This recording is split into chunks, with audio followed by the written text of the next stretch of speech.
بسم اللہ الرحمن الرحیم۔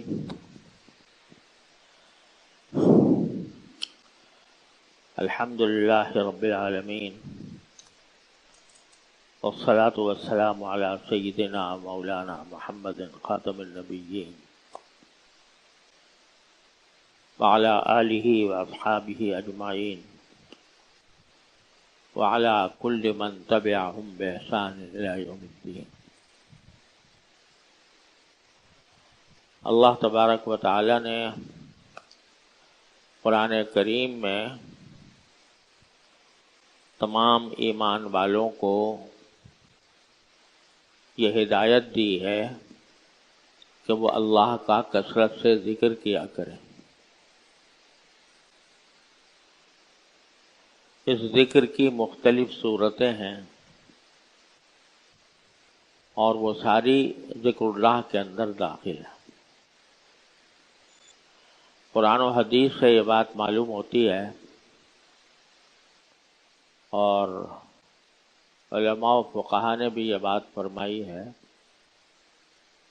کہ تمام اذکار میں سب سے افضل ذکر قرآن کریم کی تلاوت ہے۔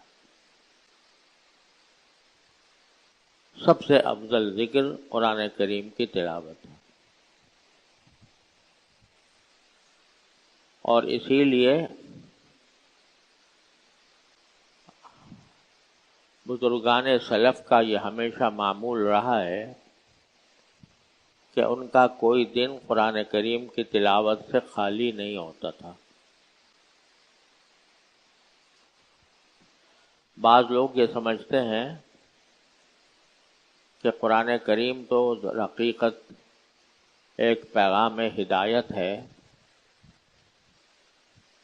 اور ہماری بیماریوں کے علاج کے لیے ایک نسخہ ہے جو اللہ تبارک و تعالی نے نبی کریم صلی اللہ علیہ وسلم پر نازل فرمایا۔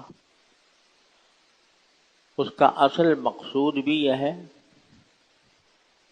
اور اس کا اصل فائدہ بھی یہ ہے کہ آدمی قرآن کریم سمجھ کر پڑھے اور سمجھ کر پھر اس پر عمل کرے۔ بے شک یہ قرآن کریم کا اصل مقصود ہے اور ہر مسلمان کے ذمہ یہ لازم ہے کہ وہ قرآن کریم کو سمجھ کر پڑھنے کی کوشش کرے۔ اللہ تعالیٰ کے فضل و کرم سے علماء کرام نے قرآن کریم کے ترجمے اور تفسیریں مختصر بھی اور مفصل بھی اس طرح لکھ دی ہیں کہ کسی انسان کے لیے کوئی بہانہ باقی نہیں رہا۔ کوئی اگر یہ کہے کہ بھئی وہ تو عربی زبان میں ہے، ہمیں عربی زبان آتی نہیں ہے تو کیسے سمجھیں، تو اللہ تعالیٰ کے فضل و کرم سے ہر زبان میں اور مختصر بھی اور مفصل بھی قرآن کریم کے ترجمے موجود ہیں۔ تفسیریں بھی دونوں طرح کی ہیں، مختصر بھی ہیں مفصل بھی ہیں۔ لہذا علماء کرام نے عام مسلمانوں کے لیے کوئی عذر نہیں چھوڑا،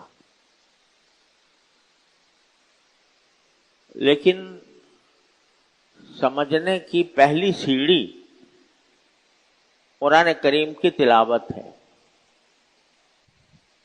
اگر انسان روزانہ قرآن کریم کی تلاوت کا معمول بنا لے کہ کوئی دن اس کا قرآن کریم کی تلاوت سے خالی نہ ہو، تو پہلی بات تو یہ ہے کہ یہ ایسا نسخہ ہے قرآن کریم جس کو سمجھ کر اس پر عمل کرنا تو اصل مقصود ہے ہی، لیکن صرف تلاوت کر لینا بھی اللہ تبارک و تعالیٰ کے فضل و کرم سے بہت بڑے اجر و ثواب کا سبب ہے۔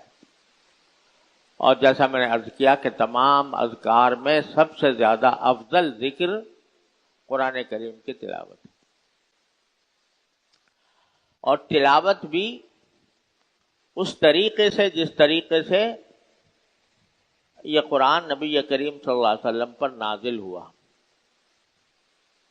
حضرت جبریل امین علیہ الصلوۃ والسلام لے کر آتے تھے قرآن کریم کی آیات اور سرکار دو عالم صلی اللہ علیہ وسلم کے اوپر پڑھتے تھے، اور پھر اللہ تبارک و تعالی نے نبی کریم صلی اللہ علیہ وسلم کو یہ حکم دیا کہ فَإِذَا قَرَأْنَاهُ فَاتَّبِعْ قُرْآنَهُ، کہ جب ہم پڑھیں، یعنی ہمارا فرشتہ پڑھے آپ کے سامنے، تو جس طرح اس نے پڑھا ہے اسی طرح آپ بھی پڑھا کریں. یعنی صرف اتنی بات نہیں ہے کہ بس اس کو جس طرح چاہا پڑھ لیا، بلکہ ہر حرف کی ادائیگی کا ایک طریقہ ہے جو حضرت جبریل علیہ الصلوۃ والسلام نے سرکار دو عالم صلی اللہ علیہ وسلم کو بتایا اور آپ نے ساری امت کو بتایا. اب ہمارے ہاں اول تو قرآن کریم پڑھنا، تلاوت کرنا، اس کا معمول ہی چھوٹتا جا رہا ہے لوگوں میں. اللہ بچائے، یہ بڑی خطرناک بات ہے کہ قرآن اٹھا کر طاق میں رکھ دیا گیا ہے اور صرف اس موقع پر اٹھایا جاتا ہے جب کوئی قسم کھانی ہو،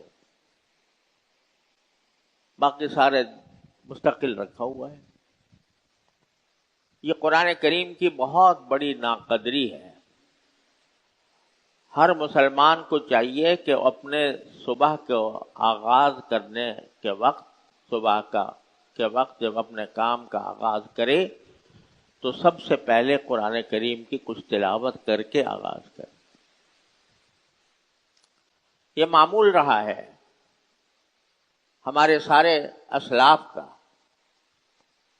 یہ قرآن کے جو آپ نے دیکھا ہوگا منزل منزل لکھی ہوتی ہیں، 7 منزلیں ہیں، تو کسی زمانے میں معمول یہ تھا کہ ہر روز ایک منزل کی تلاوت ہوتی تھی. اس طرح 7 دن میں پورا قرآن کریم ختم ہو جاتا تھا.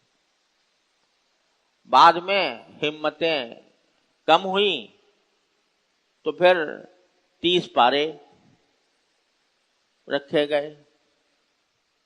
30 پارے، ہر روز ایک پارا اگر آدمی پڑھے تو کم از کم 1 مہینے میں قرآن کریم ختم ہو جائے. اصل کام تو یہ ہے.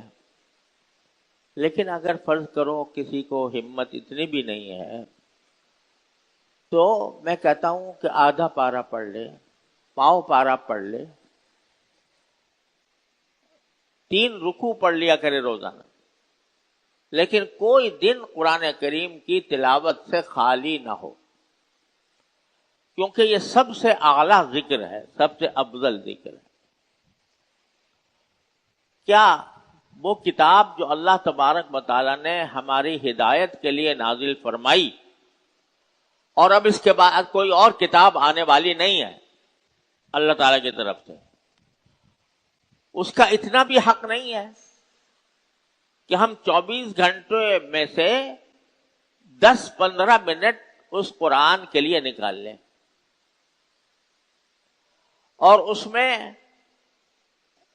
ایک تو قرآن کریم کی تلاوت تھوڑی سی، جتنی بھی اللہ تعالیٰ توفیق دے اتنی تلاوت کرے، اور ساتھ میں پھر اس کو سمجھنے کے لیے کوئی مستند ترجمہ یا تفسیر اپنے سامنے رکھ کر اس کے معنی کو سمجھنے کی کوشش کرے. اگر آدمی انسان اس معمول کو اپنا لے اور اس کی پابندی کرے تو انشاءاللہ اللہ کی رحمت سے قوی امید ہے کہ اس کی زندگی میں انقلاب آ جائے. قرآن ایک انقلابی کتاب، انسان کی زندگی کو پلٹنے والی کتاب. اللہ تعالیٰ نے مجھے اپنے فضل و کرم سے، محض اپنے فضل و کرم سے، میری کسی قابلیت کے بغیر یہ توفیق عطا فرمائی کہ میں نے قرآن کریم کا آسان ترجمہ کیا اردو میں، وہ چھپ گیا ہے.